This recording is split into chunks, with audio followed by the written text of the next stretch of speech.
Para quem me segue aqui do canal há muito tempo já sabe que há um tempo atrás eu fiz um review de um notebook gamer que eu comprei para trabalhar. É o Acer Nitro 5 de 2023 com RTX 3050 e também com Core i5 12450H. Meu notebook tinha 24 GB de RAM, SSD de 1 TB, era uma baita máquina com tela boa, com teclado bom, uma máquina de conjunto muito bom. Um notebook gamer que eu comprei justamente para trabalhar. Bom, por que eu estou citando ele aqui no vídeo do MacBook Air M1? Pelo seguinte, quando eu comprei ele, eu saí do macOS, né? Eu usava Mac e tentei usar um computador Windows para fazer alguns trabalhos que eu uso, pois eu trabalho com edição de vídeo e edição de foto. Então, nele eu usava o Adobe Premiere Pro e também usava alguns outros programas para edição de fotografia, como Lightroom, Capture One e outros programas em si, Photoshop também. Bom, a maioria dos programas rodava sempre muito bem, Photoshop, o Lightroom, o DxO, PureRAW, alguns outros programas que eu usava. Porém, de edição de vídeo, que é 90% do meu workflow, é baseado em edição de vídeo, né? Eu trabalho muito com edição de vídeo. Aquele notebook me deixava um pouco a desejar. Não digo pelo hardware em si, porque ele tinha um hardware muito bom, porém o sistema em si não colaborava muito para a fluidez do meu trabalho. Então toda vez que eu ia editar algum vídeo, mesmo em Full HD no Premiere, a timeline não tinha fluidez. Dava para editar tranquilo em Full HD, em 4K, mas a timeline não tinha uma fluidez. Eu sentia que não tinha a mesma fluidez que a gente encontra no macOS e os programas que rodam, o mesmo programa que roda no Windows rodando no macOS não tem a mesma fluidez. Bom, partindo desse princípio, peguei esse meu notebook, levei numa loja e fiz uma troca praticamente páreo a páreo com este notebook aqui, o MacBook Air M1. Bom, aí você vai me perguntar aí do outro lado, e aí, foi uma boa troca? Valeu a pena fazer esse tipo de troca? Bom, eu vou pontuar aqui algumas coisas. Primeiro, a princípio, como aquele notebook, ele era um notebook bem grande, né? Comparado a esse aqui, ele é um notebook bem maior, bem mais pesado. Eu ganhei em portabilidade, né? E em termos de desempenho para trabalho, eu acabei ganhando mais aqui no MacBook Air M1. Então, essa era a minha dúvida principal ali no princípio, quando eu queria fazer a troca desses computadores. Eu ficava na dúvida, poxa, será que o MacBook Air M1 vai dar conta de rodar os programas que eu rodo aqui com a fluidez que eu preciso, né? Então, eu fui fazer algumas pesquisas, fui ver alguns reviews por aí e vi que realmente ele é um notebook que aguenta bastante ali a barra pesada, embora ele não seja um notebook voltado para isso, é um notebook de entrada, entre aspas, né? É um notebook de entrada que é muito mais competente do que muitos outros notebooks que você encontra por aí com preços maiores, né? E nisso, usando esse notebook aqui, eu fiquei na dúvida se eu pegava esse modelo aqui, que é o MacBook Air M1, ou se eu pegava o MacBook Pro M1. Existe uma diferença um pouco ali entre um e o outro, né? Mas é uma diferença que não é tão grande assim. A diferença maior entre o MacBook Air M1 e MacBook Pro M1, primeiro que eles usam praticamente o mesmo processador. A diferença é que o Pro M1 tem um núcleo a mais, né, de processamento ali. Esse aqui são 8 núcleos, 4 de eficiência e 4 de desempenho. E isso faz com que esse notebook aqui seja muito eficiente em termos de bateria também. Isso aí nós vamos falar já, mais pra frente. E o Pro é um notebook que vem com cooler, né? Esse daqui não tem cooler, ele tem resfriamento passivo, tá? Ele não usa cooler, é extremamente silencioso, ao contrário do meu Nitro 5, que era um cabra bem barulhento, né? Então, quando eu usava ele aqui, fazendo renderização, rodando coisas mais pesadas, realmente ele era bem barulhento. Bom, além disso, o que mais eu tenho que pontuar em comparação um com o outro para eu poder falar os pontos positivos e pontos negativos desse camaradinho aqui? Em questão de games, eu perdi totalmente a minha parte de jogos. Não que eu sou um jogador, de vez em quando eu gostava de, né, dar uma brincadinha ali. Não quer dizer que esse aqui não dê para jogar, mas tem uns joguinhos mais simples eu consigo rodar nele, mas ele não é feito para isso. E como eu prezo mais por um notebook que me entregue relação de trabalho, esse camaradinho aqui com certeza me entregou muito mais do que o Nitro 5, com a configuração até mais alta do que esse daqui. Você está me perguntando aí, e aí, é bom para fazer edição? É bom para trabalhar com edição? Bom, para o meu workflow de trabalho, ele está me servindo extremamente bem, estou extremamente satisfeito com o que ele me entrega. Primeiro de tudo, vamos lá, eu vou começar a falar para vocês aqui os pontos positivos desse camarada aqui. Primeira coisa que eu ganhei aqui com ele é justamente em relação ao peso, né, que ele é muito leve, ele pesa apenas 1 kg e 100 gramas, 1 kg e 200 gramas, alguma coisa assim. Então ele é extremamente leve. O meu outro notebook pesava na faixa de 3 kg e pouquinho, então, e só a fonte dele já era o peso desse notebook aqui inteiro, tá? A fonte do meu outro notebook. E esse daqui então eu ganhei em relação a peso e tamanho. Ele é um notebook extremamente leve, extremamente fino, ó. Se vocês olharem aí, vou pôr ele aqui de ladinho, olha só como é que ele é fino, tá? Então ele é um notebook extremamente leve e bem compacto, então cabe em qualquer mochila, coisa que o meu Nitro 5 não dava para fazer. Se eu fosse carregar ele, eu tinha que carregar ele em uma outra mochila. Como eu sou fotógrafo e cinegrafista, eu tenho uma mochila de equipamentos, né, onde eu levo minhas máquinas fotográficas e também seria interessante eu levar um notebook lá. Com o Nitro 5 não dava porque ele era muito grande para colocar na mochila e muito grosso. Já esse aqui, como ele é pequenininho, cabe lá tranquilamente dentro da minha mochila de equipamento, eu não preciso levar uma mochila extra. Então, acabei ganhando em termos de peso e tamanho, beleza? Então, vamos para o próximo ponto aqui. A bateria é um ponto super positivo desse camarada aqui. Olha, eu fiquei surpreso que muita gente citava bastante aí nos reviews sobre a bateria dele. E realmente, no site da Apple diz que esse notebook aqui alcança em média de 15 a 18 horas de uso. Eu acho que aqui para uso do que ele está aqui, que eu peguei ele com um ciclo de 136, se eu não me engano, de bateria, ele está durando mais ou menos umas 10 horas por aí, para uso simples, né? Agora, para uso de edição, eu já consegui usar ele aqui 7 horas editando fora da tomada. Isso é uma coisa muito impressionante, mesmo porque no Nitro, olha só a diferença. Se bem que computador gamer não é parâmetro para a gente poder citar sobre baterias, né? O computador gamer geralmente não tem baterias muito boas.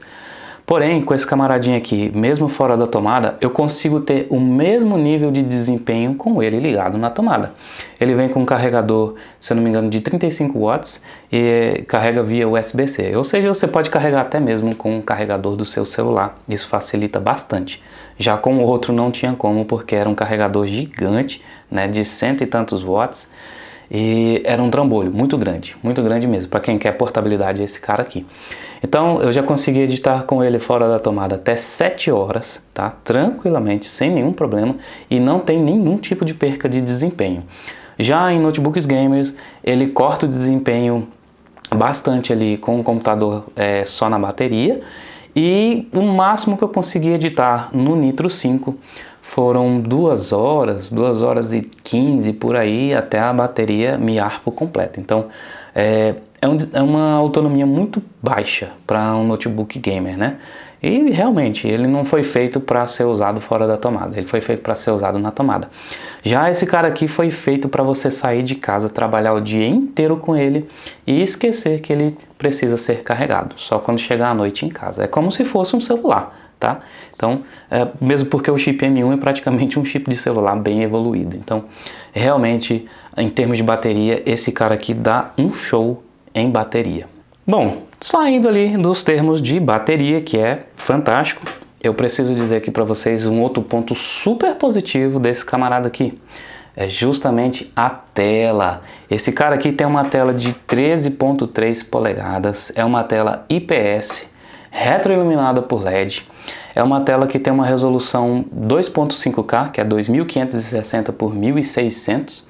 Ou seja, os ícones ali vão ficar muito bom porque tem uma densidade de pixels de 227 pixels por polegada. É a mesma coisa que você está vendo uma tela de celular de alta qualidade. Então, ele te entrega o máximo de qualidade possível nessa tela aqui. Tem um brilho de até 400 nits. Poderia ser um brilho maior. Então, se você estiver usando ele num ambiente um pouco mais iluminado, você vai sofrer um pouquinho mesmo porque, se você observar aí, ó, ele está com a tela desligada aqui, ó. Olha só o nível de reflexo que tem aqui, né? Que tem esse acabamento gloss aqui na frente, que dá aquela impressão. Quando você olha para ele, você fala, poxa, isso aí é uma tela com acabamento mais premium. Porém, essa estética a mais, né, traz esse contratempo que é esse nível de reflexo aqui, ó. Vocês estão vendo lá, ó, meu refletor ali em cima, ó, tá aparecendo aqui na tela. Então se você tiver com ele ligado, eu vou até ligar ele aqui, ó. Se você tiver com ele ligado e você tiver num ambiente bem mais claro, realmente esses reflexos que estão aqui vão te atrapalhar um pouquinho ali. Não é uma coisa estrondosa que vai, né, ter aquele nível de reflexão gigante. Porém, ó, eu vou habilitar aqui o sistema e vou entrar aqui para vocês verem a diferença. Eu vou aumentar o brilho da tela no máximo para que vocês vejam daí, ó. Olha lá, ó. Tá aumentado aqui no máximo e realmente, quando a tela tá ligada, ó, o nível de reflexo desce bastante, ó. Dá para ver lá ainda o meu refletor, porém ainda assim dá para você trabalhar. Mas não é o ideal, seria o ideal que ele tivesse um tratamento anti-reflexo. Mas isso deixa a tela muito bonita e realmente dá um charme a mais nesse notebook. Essa tela aqui tem a função DCI P3, que traz mais qualidade de cor, né? Tem a função True Tone também, que é para você ter as cores mais reais ali, mais fortes, e abrange aqui até 96% de sRGB, ou seja, tem uma cobertura de sRGB fantástica, coisas que notebooks na faixa de preço que ele tem dificilmente vai entregar uma tela dessa daqui, tá? Partindo da tela, nós vamos aqui para a parte de desempenho. Essa daqui foi a minha maior dúvida em relação à troca de um notebook para o outro. Quando eu saí do Nitro 5, eu fiquei justamente na dúvida se esse cara aqui ia dar conta de fazer o meu trabalho da forma que eu precisava. Porque eu já tive outros MacBooks, né? Eu já usei outros MacBooks de outros anos. Eu tive 2015 e 2017, eles tinham um desempenho até muito bom com Intel, né, processadores Intel. Mas eu fiquei na dúvida se realmente o processador M1 era tudo isso que o pessoal falava. Olha, eu vou te confessar que além de ser tudo isso, ele é um pouco mais do que eu esperava, tá? Então um notebook que tem dissipação passiva igual esse daqui, entregar o desempenho que ele entrega silenciosamente, eu nunca vi antes. Então a Apple realmente inovou com esse chip M1 nesse notebook aqui. Então foi uma coisa assim que realmente foi uma virada de chave. Tanto que as outras empresas agora estão correndo atrás, né? A Asus, a Intel está correndo atrás com processadores ARM também, fazendo testes, mas nenhum ainda chega ao mesmo nível de desempenho aqui do M1. Esse meu modelo aqui é o modelo de entrada, ele tem 8 GB de RAM, e tem um SSD de 256 GB. Então se você vai comprar, já compre na configuração que você sabe que vai te servir, tá? E outra coisa, não tem como fazer upgrade, então você comprou esse daqui, ele vai ser assim pro resto da vida, vai ser 8 GB pro resto da vida e 256 pro resto da vida. Já eu falo para vocês como eu contornei esse pequeno problema, né, de memória RAM e armazenamento interno. Aí eu fiquei na dúvida se realmente esses 8 GB ia dar conta de rodar os programas e vou confessar para vocês, gente, não sinto falta nenhuma dos 24 GB que tinha lá no meu Nitro 5, tá? Meu Nitro 5 com 24 GB não tinha um desempenho que esse aqui tem com 8 GB. Então o gerenciamento de memória funciona super bem, não apresentou nenhum engasgo comigo editando vídeos no Premiere e nem no DaVinci Resolve, tá? Que é um ponto super positivo que eu tenho que falar aqui para vocês. Eu edito vídeos em 4K a 60 fps, 200 megabits por segundo, gravados aqui na minha câmera, né, na minha câmera principal, na Fujifilm X-S20, na X-T2 também. Então eu gravo ali sem nenhum tipo de problema, vídeos em até 4K, 60 fps. Uma pontuação que eu tenho que fazer é que no DaVinci eu senti que tem uma otimização muito maior do que no Premiere. Já nós vamos falar mais disso também, tá bom? Bom, então em termos de desempenho, tenho zero reclamação, me serve extremamente bem para editar fotos, para editar vídeos, consigo trabalhar nele tranquilamente, inclusive eu uso ele ligado aqui nesse monitor que está aqui atrás, que é um monitor 4K. Então 4K, 60 Hz, ele roda fluidamente, sem nenhum tipo de problema, tá bom? E ele tem uma saída que suporta até um monitor de 6.2K. Bom, esse outro trunfo eu acho que é o que o Mac mais se destaca entre todos os notebooks, que é justamente o seu trackpad. Galera, esse trackpad aqui, eu vou te contar, meu amigo, é um trackpad que traz muita precisão, muita qualidade. Ele tem um sistema de gestos que é do próprio macOS, então você consegue abrir e fechar janelas usando gestos aqui. Eu vou botar alguns detalhes aí para você ver. Tem um tamanho excelente, porque esse notebook é super portátil, mas o trackpad dele é de um tamanho de trackpad de notebook bem maior. Então, espaço aqui não falta para você mexer no trackpad, a sensibilidade é extremamente boa. E outra coisa, esse trackpad aqui, ele ainda tem um sistema de clique em toda a área. Então, aonde você estiver apertando, utilizando o seu trackpad aqui, você apertar, ele reconhece como um clique. É um negócio assim diferenciado, cara. Só para quem usa sabe.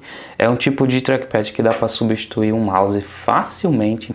Sabe outra coisa também que impressiona? É o áudio. Realmente, meus amigos, o áudio fica nessa parte aqui de cima do MacBook, ó. Vou mostrar aqui para vocês. Essa parte aqui de cima, ó, ela tem uns furinhos aqui, que eu vou mostrar em detalhes aí para vocês no vídeo. E por esses furinhos é onde sai o áudio, que é um áudio envolvente 3D.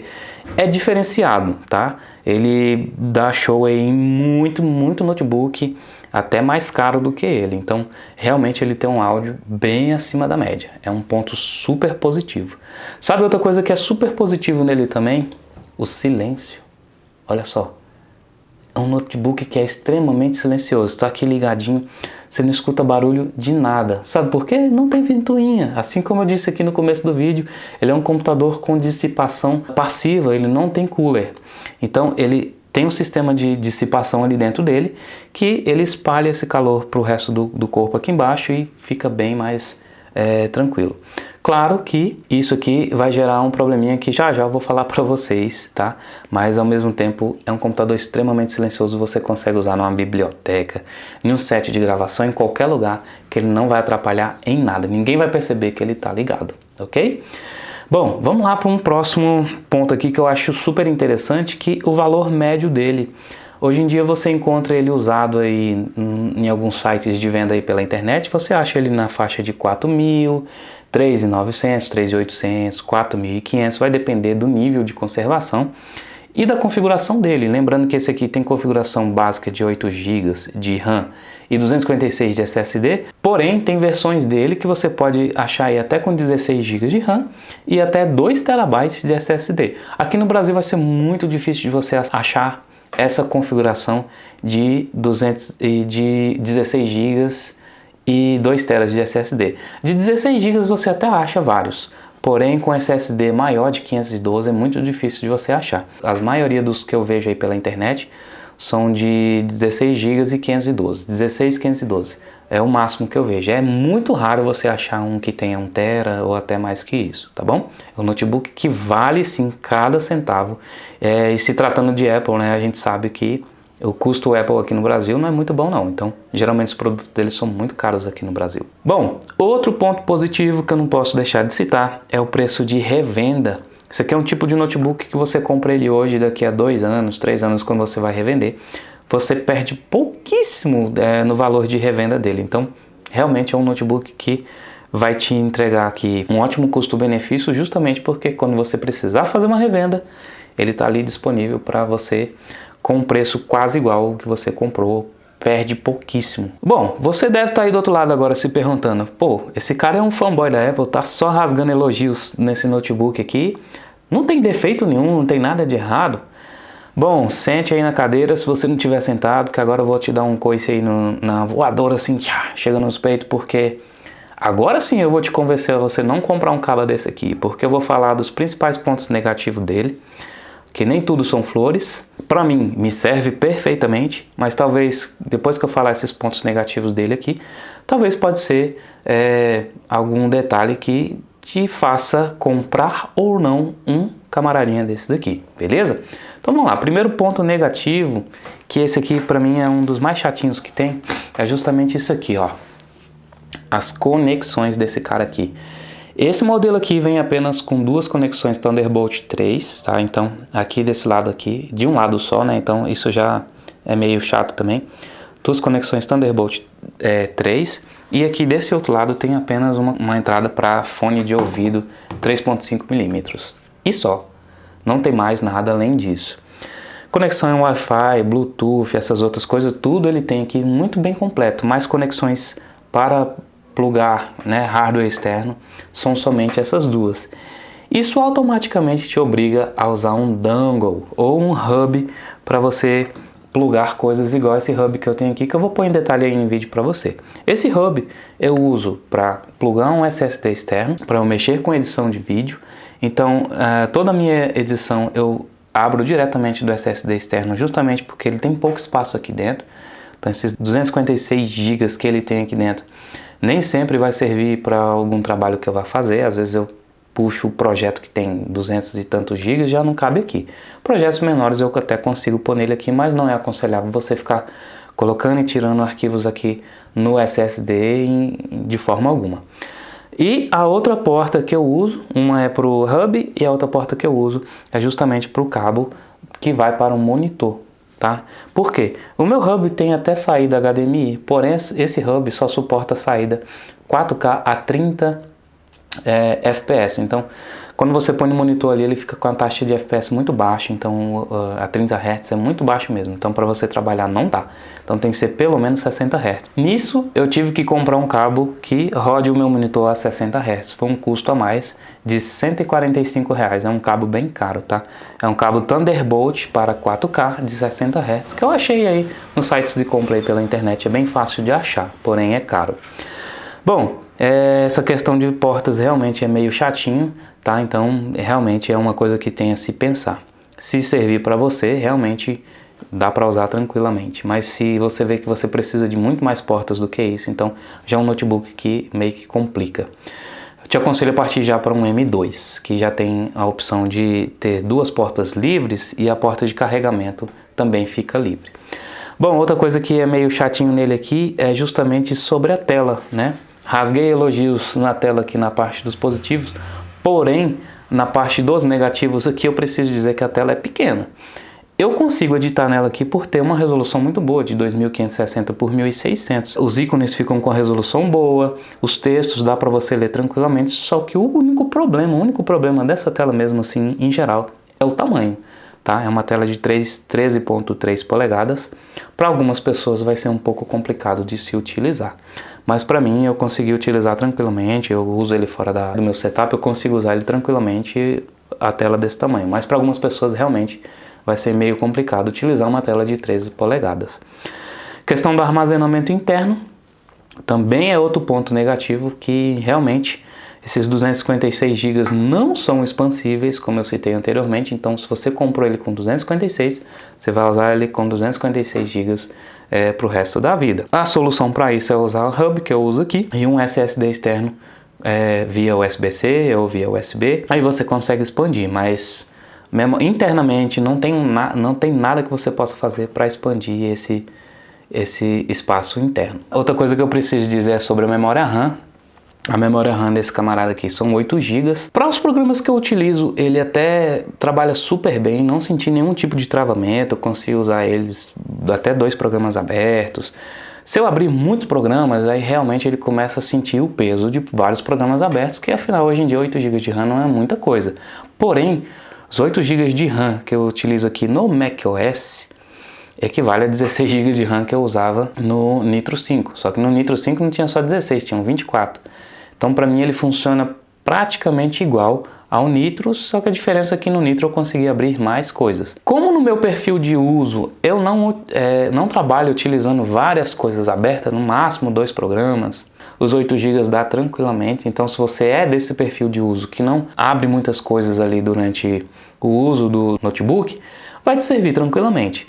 Agora, se você é um cara que precisa abrir muitas abas do Chrome, muitos arquivos de Word, Excel, muitas coisas menos abertas ao mesmo tempo, aí ele vai sentir um pouco do peso. Aí eu já te aconselho a pegar pelo menos a versão com 16 GB de RAM, tá?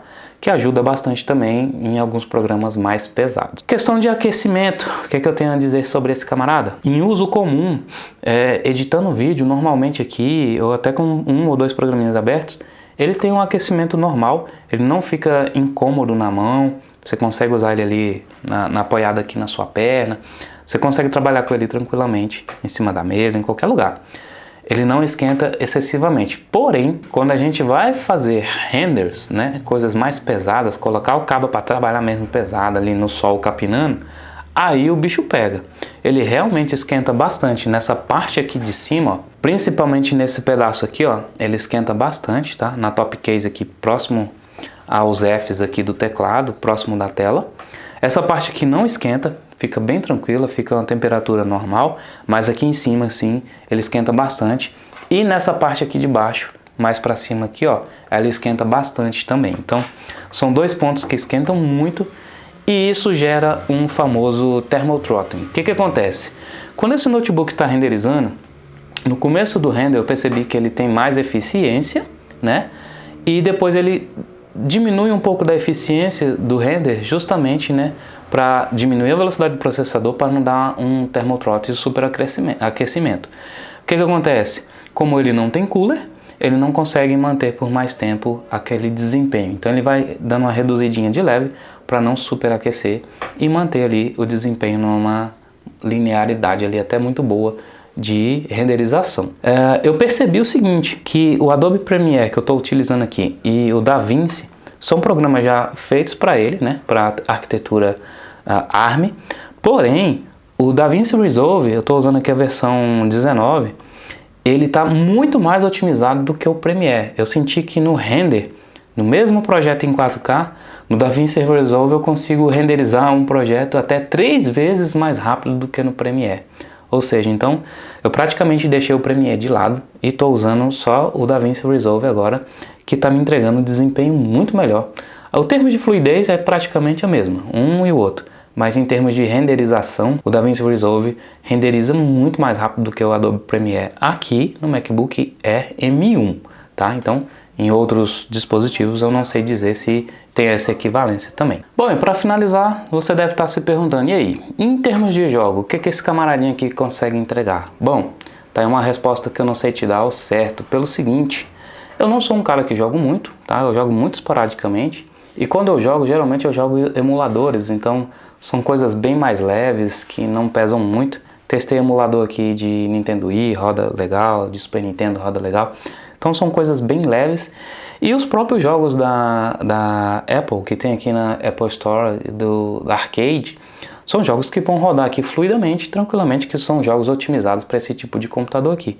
Mas jogos que se jogam no Windows, jogos mais pesados, que se joga no Windows, eu aconselho você ter um notebook Windows ou um computador gamer para isso. Ele não é um computador voltado para jogos, ele é um computador voltado para quem trabalha, beleza? Ele não é otimizado para isso. Bom, e essas são minhas considerações finais, tá? Eu sou editor de vídeo, editor de foto, trabalho tranquilamente com esse notebook aqui, tá? Então é um notebook que consegue me entregar um bom fluxo de trabalho, não tive nenhum tipo de problema com ele. Penso em fazer atualização? Sim, penso em pegar um MacBook Pro, né? Não que esse aqui não esteja me servindo, mas mais para frente eu penso em pegar um Pro, justamente por entregar uma renderização mais fluida. E o Pro tem mais entradas USB-C que vai me ajudar bastante. E mais um detalhe do Pro é que eu ainda consigo pegar uma versão até um pouco maior ali com 16 GB e 512 de SSD, que já resolve totalmente o meu problema de ter que usar a hub externa. Eu poderia excluir o uso de hub igual esse aqui que eu uso, para justamente ter uma entrada para ler o meu SSD externo. Eu uso aqui, ó, teclado e mouse Bluetooth diretamente, para não ter que usar nada na porta dele, justamente para ficar livre só para a leitura do SSD, beleza? Então é isso, eu espero que vocês tenham gostado do vídeo. Se chegou até aqui, parabéns, você é guerreiro, porque esse vídeo ficou bem grande, mas eu procurei deixar o máximo de detalhes aqui possível para quem trabalha com edição de vídeo e edição de foto e tem a mesma dúvida que eu tive antes de pegar esse camaradinho aqui, era de saber se ele realmente dá conta de trabalhar com edição de vídeo e edição de foto, e minha resposta é sim.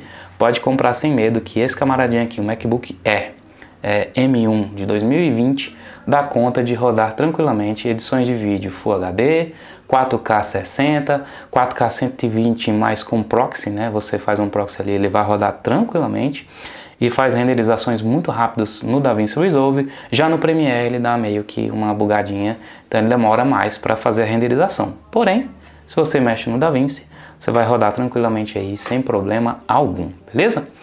Grande abraço a todos vocês, deixa aquele like, se inscreve aí no canal, não se esqueça, viu? Deixa aí embaixo um comentário se você tiver alguma dúvida sobre esse camarada aqui. Vou ficando por aqui, grande abraço a todos vocês e até a próxima.